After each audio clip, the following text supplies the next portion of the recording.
Laipni lūgti mācību programmā vadītāja loma un atbildība 4. modulī par to, kā dot darba uzdevumus. Un darba uzdevumi ir kaut kas tāds, kas parādās situācijā, kur tātad ir skaidrs zināms mērķis, kas ir jāsasniedz, ir skaidrs zināms process, kas ir jāveic, ir cilvēki, kas šo procesu var veikt, un tad ir tas brīdis, kad mēs dodam darba uzdevumu. Šajā modulī mēs izskatīsim 3 jautājumus. Pirmkārt par to, kā vispār cilvēki dzird ziņu, ko viņiem nodod. Otrām kārtām par to, tad, kā dot darbu uzdevumu dažādu motivāciju cilvēkiem, kā tas izklausīsies, ja es došu darbu uzdevumu varas motivētam vai piederības motivētam cilvēkam. Un treškārt parunāsim par tādu lietu kā situatīvā vadība, kas saskaņā ar Blančārdu teoriju parāda to ceļu, kādā veidā cilvēks, kurš ir sācis apgūt kādu kompetenci, kā viņš šajā kompetencē sasniedz tādu augstu meistarības līmeni un kā vadītājs var viņu šajā procesā atbalstīt, lai cilvēks pēc iespējas ātrāk tur nonāktu. Un arī tas ir saistīts ar darbu uzdevumu došanu dažādos stilos. Bet par visu pēc kārtas. Tad pirmais un galvenais noteikums dodot darbu uzdevumu ir vienmēr pārliecināties par to, kas tad ir tas, ko darbinieks ir dzirdējis. Kas ir tas, ko viņš dzirdēja un ko un kā viņš plāno darīt. Jo bieži vien atbildes par to, ka jautājums, vai tu saprati, cilvēki lielākoties atbildēs, ka jā, saprata, lai gan nevienmēr tā var būt taisnība. Tādēļ ir arī svarīgi noskaidrot, kas tad būs tie pirmie un nākamie soļi, ko cilvēks darīs, lai tas rezultāts būtu. Par to kādā veidā tad mēs dzirdam ziņu, kas tiek nodota. Tad vispirms tāda īsa definīcija par ziņu. Vispār ziņas vadītāja darbiniekiem nodot ļoti daudz dažādos veidos. Pirmkārt, tas var būt tiešām pateikts teikums, tas var būt uzrakstīta ziņa kādā vai nu e-pastā vai kādā citā mēdījā. Ziņa ir arī vadītāja klusēšana. Ziņa ir arī tas, kādā veidā vadītājs izskatās vai kādu žestus lieto vai kādas sejas grimas veido. Tas viss ir ziņas, un cilvēki ziņas interpretē. Tas, ko cilvēki katrā ziņā izlasa, ir primāri tā ir informācija vai fakti. Piemēram, ziņā, kas būtu lūdzu sagatavo atskaiti līdz rītdienas rītam, cilvēki sadzirdēs informāciju, kas ir to, ka ir jābūt atskaitē un laiks, kas ir rītdienas rīts. Tā ir informācija, ko cilvēks paņem no šādas ziņas. Otrs, ko cilvēki cenšas saklausīt, vai ko viņi arī saklausa, jebkurā ziņā, ir tas, ko tas cilvēks izstāsta par sevi, šo te sakot. Piemēram, ja es kā vadītājs lūdzu kādu sagatavot atskaiti līdz rītdienas rītam, tad mazākais, ko es pasaku par sevi, ir tas, ka man ir svarīgi, ka šī atskaita tiek sagatavota. Cita lieta, protams, ir, ja es šo darbu uzdevumu dodu pēdējā brīdī, tad vēl papildus par sevi izstāstīšu to, ka man droši vien ir kaut kādi izaicinājumi ar laika plānošanu, jo es neesmu saulaicīgi devusi šo darbu uzdevumu. Trešais aspekts, ko cilvēki pamana, ir attiecības. Tad, respektīvi, kādas attiecības ar mani šis cilvēks, kurš man dod darbu uzdevumu, vēlas veidot. Ziņā lūdzu sagatavo atskaiti līdz rītdienas rītam. Attiecības izklausās tādas diezgan vēsas, formālas, iespējams hierarhiskas. Bet arī iespējams, ka ar attiecībām tas varētu būt arī kaut kāds vēl cits konteksts, jautājums, kā mēs vispār mūsu konkrētās organizācijas kultūras ietvarā viens ar otru sazinamies un vai šāda ziņa tiks uztvērta kā formāls rīkojums, vai tas arī tiks uztverts kā vienkārši atgādinājums par to, ka kādai atskaitē ir termiņš rītdiena. Un ceturtais elements ir ietekme, kādu tas atstāja. Un cilvēkam par dotais darbu uzdevums var tikt iedots tā, ka viņš to ņems un izdarīs tūlīt pat. Varbūt arī tā, ka šis darbu uzdevums tiek izdarīts, bet ir skaidrs, ka cilvēks darīs visu, lai viņš no šī konkrētā vadītāja izvairītos pēc iespējas vairāk, jo viņam, piemēram, nepatīk pēdējā brīdī pēkšņi uzdoti darba uzdevumu. Tā kā visi šie te aspekti, par ko mēs ikdienā patiesībā neaizdomājamies, bet zemapziņā katrā situācijā filtrējam, kas ir tas, ko mums lūdz darīt, un kas ir tas, kādā veidā mums lūdz šo te lietu izdarīt, atstāja ļoti, ļoti lielu ietekmi uz to, cik lielu motivāciju un entuziasmu mēs katrs ejam un šo te darbu uzdevumu izpildām. Tas ir tas, ko ir vērts ņemt vērā, esot vadītāja lomā. Un tagad jau pie tāda konkrētā pielietojuma, tad pirmais aspekts, kurš grib parādīt, kā šīs ziņas darbojās, ir atsaucoties uz iepriekšējā modulī izskatītajiem 3 dažādajiem motivatoriem, kas ir sasniegumi, vara un piederība, kādā veidā dot darbu uzdevumu vienam, otram un trešajā veidā motivētajam cilvēkam. Tad, ja mēs dodam darbu uzdevumu varas motivētam cilvēkam, tad tā terminoloģija, ko lietot vislabāk, droši vien skanētu tāda, ka lūdzu izdari. Ja kaut ko, piemēram, sakārto galdu, jo tu esi lielisks. Jo, ja tu šo te izdarīsi, tas palielinās tavu ietekmi uzņēmumā. Lūdzu, sagatavo šo atskaiti, un tev būs iespēja nākošajā otrdienā to noprezentēt valdes sanāksmē. Tas ir kaut kas tāds, kas varas motivētam cilvēkam ir iedvesmojošs, un viņš tiešām ar prieku ķersies klāt pie šī darba uzdevuma izpildes. Sasniegumu motivētam cilvēkam atsauce uz viņu personiskajām spējām nebūs tik ļoti aktuāla, cik tas, ka iespējams, ka tieši šis cilvēks spēja šo atskaiti sagatavot visīsākajā laikā, ka gatavojot šo atskaiti, viņam būs iespēja iemācīties kaut ko jaunu, un iespējams, ka šādas te atskaites sagatavošana ir uzdevums, kas ir jau nākamajā sarežģītības pakāpē, un cilvēkam būs vienkārši interesanti iepazīties ar to informāciju, ko šī atskaite viņam varētu sniegt. Savukārt piederības motivētam cilvēkam šī te motivācijas vai darba uzdevums varētu skanēt kā tas, ka lūdzu sagatavo šo atskaiti, jo ir ļoti svarīgi parādīt pārējai organizācijai mūsu komandas kopējos rezultātus. Respektīvi atsaukties uz to, ka tas ir nevis par kādu vienu konkrētu viņa sasniegumu izcelšanu vai par viņa spēju palielināšanu, bet tieši uzsvērt to, ka tas ir ļoti būtiski visas komandas labbūtībai un nākotnes rezultātiem. Tas ir par šo te, kā mēs dodam uzdevums dažādi motivētiem cilvēkiem. Savukārt tas svarīgākais elements, par ko gribas parunāt, vai būtiskākā tēma, par ko parunāt šajā modulī, ir tieši situatīvā vadība, kuru jau pagājušajā gadsimtā izstrādāja Kens Blančards, un kas nav zaudējis savu popularitāti un aktualitāti arī šodien. Tas, kā Blančards piedāvā skatīties uz jebkuru mūsu jaunu kompetenci vai prasmi, ko mēs iegūstam, ir tādus 4 elementi – D1, D2, D3 un D4. Elements D1 ir, respektīvi cilvēkam, ir zema kompetence un ļoti augsta motivācija. Faktiski mēs pieņemam, ka šāda te kompetence ir mums katram tajā brīdī, kad mēs esam izdomājuši, ka ir kāda konkrēta lieta, ko mēs gribam iemācīties darīt, un tad mēs ķeramies un to lietu daram. Tas attiecās gan uz hobijiem, gan arī uz darba uzdevumiem, kur tā kā motivācija to darīt ir, bet zināšanu un prasmi nav.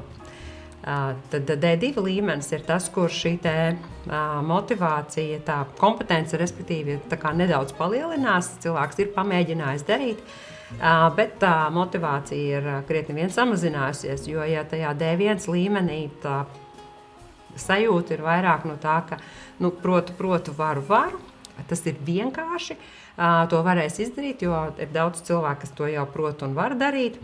Tad tajā brīdī, kad cilvēks tiešām ir faktiski pamēģinājis un sācis darīt, tajā brīdī šī te kompetence, apziņa par to, ka kompetence nav tik augsta, kā tas varbūt bija sākumā licies, un ka tas uzdevums nav tik vienkārši, liek arī motivācijai krietni vien samazināties. Un bieži vien cilvēki tad pasaka, ka tas nav priekš viņiem, viņi šo te darīt nevar. D3 līmenis ir tas, kur cilvēks jau ir pietiekami ilgi praktizējies, viņam kompetence ir vidēji augsta, cilvēks faktiski darbu var izdarīt, bet motivācija ir ļoti mainīga. Respektīvi, tad, kad man sanāk, man ir motivācija, tad, kad man nesanāk, man motivācijas nav. Un šis periods ir tāds ļoti sarežģīts arī no vadītāja viedokļa, jo tieši D3 darbinieki, D3 līmenī esošas kompetences darbinieki ir tie, kas nepārtraukti nāk pie vadītāja pēc apstiprinājuma par to, ka jā, jūsu paveiktais darbs ir izdarīts labi. Jā, tas tiešām ir paveikts kārtīgi un cilvēks var ķerties pie nākamā uzdevuma. Respektīvi, cilvēkam ir nepārtraukti vajadzīgs apstiprinājums tam, ka viņš dara labi un pareizi. Un D4 līmenī tas ir tas līmenis, kurā cilvēkiem var deleģēt atbildību par konkrēto darbu procesu vai darbu uzdevumu, jo cilvēkam ir gan augsta kompetence, gan arī augsta motivācija. Respektīvi, viņš ir ticis no tā momenta, kur es tikai domāju, ka es varētu šo darīt, līdz tam, ka es tiešām to varu izdarīt un varu izdarīt ļoti labā līmenī. Un tā kā es to daru ļoti labi, tad man arī ir augsta motivācija to darīt, jo es zinu, ka būs rezultāts. Un kā tad rīkoties vadītājam? Vadītāja rīcību mēs varam iedalīt tādās divās šķautnēs. Viens ir norādījumi vai direktīvas, ko vadītājs sniedz cilvēkam, un otrs ir atbalsts. Un, ja mēs runājam par D1 līmeni, tad D1 līmenī vadītājs sniedz tādu virzītāju. Tas ir virzīšanas uzdevums, respektīvi tas, ko mēs darām, kā vadītāji, mēs darbiniekiem dodam ļoti konkrētus uzdevumus, kas ir jādara. Respektīvi, D1 līmenī darba uzdevums varētu būt, ka lūdzu sagatavo atskaiti X, kolonnā 1 rakstot informāciju tādu, kolonnā 2 rakstot informāciju tādu un kolonnā 3 rakstot informāciju šādu. Respektīvi ļoti, ļoti precīzi, pie tam dodot uzdevumu cilvēkam, kurš ir ļoti motivēts, bet par kuru kompetenci mēs neesam pārliecināti, ir ārkārtīgi svarīgi, ka šie darba uzdevumi tiek doti uz īsiem laika periodiem ar tūlītēju atgriezenisko saiti, lai jūs pārliecinātos par to, ka tiešām darbs iet uz priekšu un cilvēks tiek galā ar uzdevumu, vai arī viņam ir radušies jautājumi un nepieciešams jau varbūt pāriet nākamajā līmenī. D2 līmenis ir tas brīdis, kur darbinieki ir sapratuši, respektīvi viņi darīja, pamēģināja darīt un izrādās, ka nesanāk, vai arī cilvēki joprojām paši domā, ka viņiem sanāca, bet tas piegādātais darba rezultāts ir tāds, ka jūs saprotat, ka kaut kas tur nav noticis līdz galam. Šis ir pats intensīvākais no vadītāja darba slodzes tādiem momentiem, jo tas, kas cilvēkam ir vajadzīgs, viņam ir vajadzīgs gan ļoti precīzas instrukcijas, ko un kā darīt, gan arī ļoti atbalstoša vadītāja rīcība. Ļoti augsts vadītāja atbalsts. Respektīvi, tas, kas notiek, cilvēkam faktiski ir jābūt blakus, jālūdz vai nu procesu atkārtot, vai izstāstīt, vai uzdot papildus jautājumus, kas prasa laiku, vai arī darīt kopā. Protams, ka šī ir tā vieta, ko var darīt gan pats vadītājs, gan iespējams arī deleģēt kādam mentoram, bet šajā brīdī noteikti nevajadzētu atstāt cilvēku vienu pašu, lai viņš cīnās pats, jo bieži vien cilvēki izvēlās nevis cīnīties paši, bet sākt meklēt citu darbu. Ja atbalsts ir bijis pietiekams un darbinieka kompetence ir paaugstinājusies, tad cilvēks nonāk D3 līmenī, kur šī motivācija ir atkarīga no tā, vai sanāca vai nesanāca, un kur principā darbinieks var izdarīt darbu bez īpašiem norādījumiem no vadītāja puses, bet darbiniekam ir ļoti, ļoti nepieciešams šis vadītāja atbalsts un pozitīvais novērtējums. To saņemot, tad cilvēks ar laiku spēja arī savu pašvērtību un pašapziņu pacelt tādā līmenī, ka skaidrs, ka cilvēks var to darbu izdarīt, viņš arī pats apzinās un ir gatavs šo darbu pats paveikt. Ja mēs paskatāmies no tā, tad kādi varētu būt piemēri tieši dodot darbu uzdevumu, tad darbiniekam, kurš ir D1 līmenī, mēs teiktu, lūdzu sagatavo atskaiti atbilstoši šai formai šodien līdz 1:00. Ja ir kādi jautājumi, droši jautā. Un šodien 1:00 mēs noteikti atcerētos pārjautāt, kur tā atskaita ir un kā tur ir veicies. Jo iespējams, ja cilvēkam arī ir bijuši kādi jautājumi, tad tos var saulaicīgi atbildēt. D2 darbiniekam mēs dotu uzdevumu, ka uz pirmdienu ir jāsagatavo atskaita. Te ir forma un instrukcija, kā to darīt. Izlas un tiekamies pēc stundas, tad mēģināsim to gatavot abi divi kopā. Respektīvi, šajā gadījumā cilvēkam jau ir iespēja iepazīties, un tas mācīšanās process būs tāds, ka tā darbība tiks veikta kopā, lai tiktu panākti sasniegts vēlamais rezultāts. Dodot darbu uzdevumu D3 līmeņa darbiniekam, ir ļoti svarīgi uzsvērt un pozitīvi novērtēt iepriekšējos sasniegumus. Pēc darba uzdevums skanēs, ka tevis sagatavotā atskaita pagājušā mēnesī bija tieši tāda, kāda tika sagaidīta. Lūdzu, sagatavo tādu pat arī par šo mēnesi.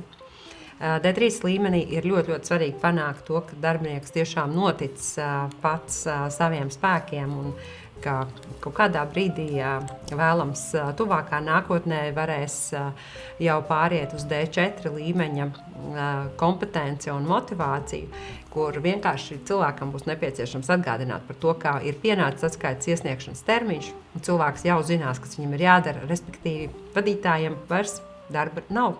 Cilvēki dara darbu paši. Un par to, kādā veidā palīdzēt cilvēkiem pēc iespējas ātrāk virzīties starp šiem līmeņiem, lai pēc iespējas raitāk nonāktu tajā D4 līmenī, kur ir gan motivācija, gan kompetence darīt. Un tas process ir sekojošs. Cilvēkam, kas ir D1 līmenī, ir ļoti nepieciešami ļoti skaidri, precīzi uzdevumi ar skaidri definētiem sasniedzamajiem rezultātiem, nodrošinot tūlītēju atgriezenisko saiti. Respektīvi, neiedot darbu uzdevumu, kas ir ilgāks kā pusdienas. Vai, tam uzdevumam ir jābūt ļoti samērojamam, jo pretējā gadījumā tas, ja mēs iedosim pārāk lielu uzdevumu, tad mēs varam arī pārāk vēlu nokonstatēt, ka, piemēram, cilvēkam tomēr nav šīs vajadzīgās kompetences, un līdz ar to mēs esam iztērējuši daudz darba resursu, plus vēl mums ir ļoti demotivēts cilvēks, jo ir izrādījies, ka viņš lielā apjomā nespēja kaut ko izdarīt. Pārējai no D2 uz D3 līmeņi ir ļoti svarīgi pirmkārt darīt kopā. Ja ir runa par nepieciešamību nodot tādu zināšanu darba veikšanai vajadzīgās prasmes un kompetences, tad ir ļoti svarīgi nodrošināt šo refleksijas procesu, kurā cilvēks spēj atcerēties, kas tad ir tas, ko viņš ir darījis soli pa solim, kā viņš līdz šim rezultātam ir nonācis, un attiecīgi koriģēt šīs domāšanas kļūdas vai rīcības kļūdas, kur tās ir bijušas procesa gaitā. Skaidrot, bet skaidrot ar jēgu, jo, lai tas nepārvērstos arī situācijā, kur es jau tam cilvēkam 3 reizes esmu teicis, ja ir šāda frāze galvā, tad visticamāk kaut kur ir kļūda, jo cilvēks tad nav dzirdējis, un ja cilvēks pats viņam nav bija nodrošināts šis pārdomāšanas process, viņš nav spējis ielikt savā atmiņā tās rīcības, kas ir nepieciešams, lai rezultāts tiktu sasniegts. Tā kā no šī pārēja no D2, D3, tā ir tiešām viss vadītāja darba intensīvākā fāze, lai palīdzētu cilvēkam kļūt par kompetentu darbinieku, kuram var deleģēt atbildību par uzdevumiem. Pārēja no D3 uz D4, tad pozitīvs novērtējums, principā būvējot cilvēku pašu uzticēšanos pašam sev un pašam saviem spēkiem. Un pārēja no D4 uz D1, jo ar D4 līmeni gluži viss nebeidzās, jo ļoti daudziem cilvēkiem, principā visiem, mēs kaut kādu laiku darot kaut kādu konkrētu darbu uzdevumu, mēs diezgan ātri nonākam situācijā, kur mēs esam to darījuši vienreiz, otrais, iespējams 2. un 3. gadu. Un tas ir bijis labi, bet kaut kādā brīdī ir skaidrs, ka tas uzdevums ir apnicis, vai kaut kādā brīdī ir skaidrs arī, ka tehnoloģijas kādā veidā šādus uzdevumus veids arī ir mainījušās un ir nepieciešams atkal mācīties. Tāpēc ir ārkārtīgi svarīgi turpināt uzturēt tādu labu cilvēcisko kontaktu, vienmēr atcerēties pateikt paldies par labu padarītu darbu un palīdzēt cilvēkam atrast nākamos profesionālos izaicinājumus, lai atkal būtu iespēja nonākt tajā D1 līmenī, kur var iemācīties kaut ko jaunu un aizraujošu. Paldies!